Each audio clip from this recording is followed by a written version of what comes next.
हर्ष दुबे, आप नीट के छात्र हैं, आपने एग्जाम दिया नीट का? बिल्कुल बिल्कुल एग्जाम दिया मैंने। आपने नीट का एग्जाम दिया, आपने री एग्जाम भी दिया? फिर बिल्कुल वो भी एग्जाम दिया। सब लोग मैं कह आपके रहे हैं, मार्क्स नहीं पूछूंगा, हाँ, मैं नहीं लेकिन आपके अभी। मार्क्स भी ठीक ठाक आए। या मैं हर बार बाउंड्री पे जाके रह जाता हूँ जी, 4 बार से बाउंड्री पे जाके रह जाता हूँ। लोग कह रहे हैं कि मोदी जी ने कहा कि अखिलेश यादव से चर्चा करेंगे, राहुल गांधी से चर्चा करेंगे, 18 घंटे चर्चा करेंगे। ये नीट पर 18 घंटे बोल पाएंगे क्या?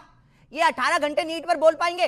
गवर्नमेंट को किससे बात करनी चाहिए इस टॉपिक पर? नीट के बच्चों से, लेकिन बात किससे कर रहे हैं? राहुल गांधी से, सीजेपी के नेता से, अखिलेश यादव से। ये क्या बताएंगे जो चांदी की चम्मच मुंह में लेके पैदा हुए हैं? जो चांदी की चम्मच मुंह में लेके पैदा हुए, वो मेरी दर्द क्या जानेंगे? वो मेरा दर्द क्या समझ पाएंगे जो चांदी की चम्मच मुंह में लेके पैदा हुए? गवर्नमेंट बात कर रही है सौरभ दास से जाकर, वो क्या जाने मेरी प्रॉब्लम? वो मेरी प्रॉब्लम क्या जाने कि सौरभ दास से बात करके अब क्या सॉल्यूशन निकालेंगे? आप कभी रिजर्वेशन पर बात क्यों नहीं करते?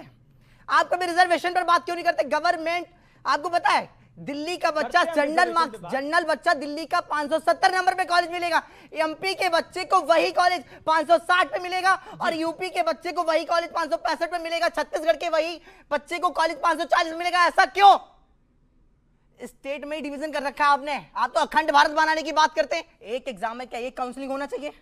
अगर एक एग्जाम में ये बातें इनको किसी को नहीं पता है, क्योंकि ये कभी इस टॉपिक में बात ही नहीं करते, किसी को भी नहीं पता ये बातें। बताइए एमपी में, महाराष्ट्र में कितने नंबर पे कॉलेज मिलेगा? बताइए महाराष्ट्र में कितने नंबर पे कॉलेज मिलेगा इस बार? कोई बताए एक भी बात? एमपी में इस बार कितने नंबर पे कॉलेज मिलेगा? कोई बताए? किसी को नहीं पता है। बात करेंगे अखिलेश यादव से, बात करेंगे राहुल गांधी से, बात करेंगे, भाई उनका टॉपिक ही नहीं है। मोदी जी से भी बात नहीं करेंगे, मोदी जी को भी नहीं पता है, राहुल गांधी को भी नहीं पता है। बच्चों से बात करें, बच्चों से बात करें, बच्चों से बात करें। एक सेकंड, बच्चों से बात करें। अब अभी आते हैं आप, गाली गाली थे वो तो एक सेकंड, नहीं एक सेकंड। अभी सर कह रहे हैं, अभी कह रहे हैं कि मोदी कह रहे हैं, मोदी को सपोर्ट क्या कर रहे हैं? वो कहाँ मोदी को सपोर्ट कर रहे हैं? ये चर्चा क्या करेंगे? ना मोदी चर्चा करेंगे, बात रख रहे हैं, धर्मेंद्र प्रधान का नाम लोगे। अब देखिए ये है स्टूडेंट, आप राजनीतिक मुद्दा बना रहे हैं, आप राजनीतिक मुद्दा। एक सेकंड, मोदी को डांटिए मत, गलत है। इस्तीफा दे दें, धर्मेंद्र प्रधान इस्तीफा दे दें, अखिलेश यादव दे दें, ट्रंप दे दें, बच्चों का क्या सॉल्यूशन होगा उससे? एक सेकंड, ये राजनीति यहाँ भी कर रहे हैं, ये यहाँ भी राजनीति कर रहे हैं। सिर्फ एक बात बताइए, 2024 में जब पेपर लीक हुआ था, मैं धरने पे बैठा था और मैं राहुल गांधी से मेरे दोस्त काजल मिलने गए थे। इन लोगों ने कहा था कि हम कपिल सिब्बल जी को आपका सरकार में है उससे पूछो। हम मोदी सरकार एक सेकंड, सलमान खुर्शीद को हम आपका लॉयर कर देंगे। सलमान खुर्शीद किसी को सुप्रीम कोर्ट में दिखे क्या?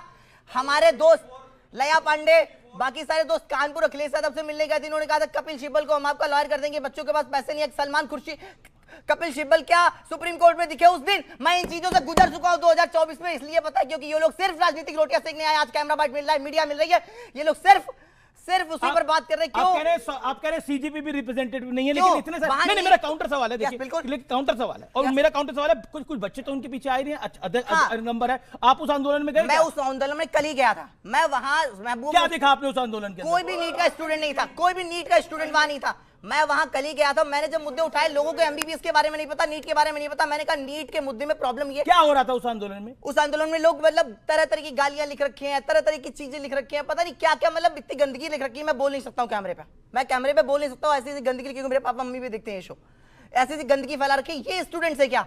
अब मैंने वहां पर नीट का मुद्दा उठाया। मैंने कहा धर्मेंद्र प्रधान का इस्तीफा एक छोटा पॉइंट है, बड़े पॉइंट्स जो है वो रियल इश्यूज हैं, उनको ऊपर लाओ, ये तो बाद में आ जाएगा। भाई सब लोग इस्तीफा दे दे, क्या हो जाएगा उससे मुझे एक सीट मिल जाएगी क्या? एक सवाल, अगर धर्मेंद्र प्रधान इस्तीफा दे देंगे तो प्रॉब्लम सॉर्ट हो जाएगी? नरेंद्र मोदी इस्तीफा देते प्रॉब्लम सॉर्ट हो जाएगी?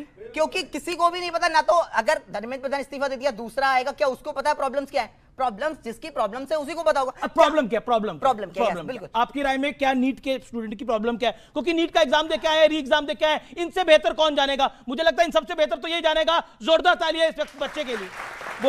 बोलिए आज आपका मंच है। नीट का पेपर साल फिर मैं आपके पास आ रहा हूं। नीट का पेपर साल में एक बार होता है, और क्लास के टॉपर बच्चे, टॉप 10 बच्चे इंडिया में, ऐसा है टॉप 10 में से 8 बच्चे साइंस लेते हैं, जिसमें से फिजिक्स, केमिस्ट्री, मैथ और बायोलॉजी लेते हैं। अब फिजिक्स, केमिस्ट्री, मैथ, बायोलॉजी लेने के बाद वो नीट की तैयारी करता है, पूरा जी जान लगा देता है, सब कुछ लगा देता है, कर्ज लेके। भाई मेरे ऊपर कर्ज हो रखा है। अब जनरल कैटेगरी की स्टूडेंट, मैं जनरल कैटेगरी के स्टूडेंट, मुझे लगा था मैं निकाल दूंगा, मैं हमेशा टॉपर रहा हूं, लेकिन 3-4 जब ड्रॉप हो जाते हैं बच्चे को, पेपर वाले दिन नींद नहीं आती है, पेपर बिगड़ जाता है। पूरी लाइब्रेरी में सबसे ज्यादा नंबर मेरे आते हैं, मेरे 2 बच्चों के मेरे से ज्यादा नंबर आ गए, सिलेक्शन हो गया, मेरा नहीं हो पाया, मैं बाउंड्री पाके फिर से रह गया हूँ। मैं लाइब्रेरी में किसी के भी मेरे से पूरी साल नंबर ज्यादा नहीं आया, सबसे ज्यादा मेरे नंबर आए हर बार, लेकिन पेपर वाले दिन मैं परफॉर्मेंस नहीं कर पाया, मेरे यहाँ लाइट कट हो गई उस दिन, ये मेरा लक खराब है, मैं क्या कर सकता हूँ, उस दिन मेरा खराब हो गया। अब बात सुना, मेरे क्लास में बच्चे बैठते हैं SC ST भी, मैं उनकी बात नहीं कर रहा हूँ, लेकिन यार जो भी है वो है, वो लोग आ गए, वो लोग उनके पास हॉस्पिटल चलता है, उनका कार है उनके पास, मैं 10 साल पुरानी बाइक से जा रहा हूं जिसका रास्ते में पता भी नहीं कि रास्ते में खराब हो जाएगी वो, और हम उनसे ज्यादा साल भर नंबर लाए हैं और उस दिन पेपर में भी उनसे ज्यादा नंबर लाए, लेकिन उनको कॉलेज मिल गया, हमें कॉलेज नहीं मिला, हमें कॉलेज नहीं मिला। क्या इस टॉपिक पे ये लोग कोई बात करेंगे? क्या गरीब अगर जनरल लिख गया, ब्राह्मण लिख गया नाम के आगे, तो गरीब नहीं है वो, और जिसके आगे SC लिखा है अगर उसके पास मर्सिडीज है वो गरीब है?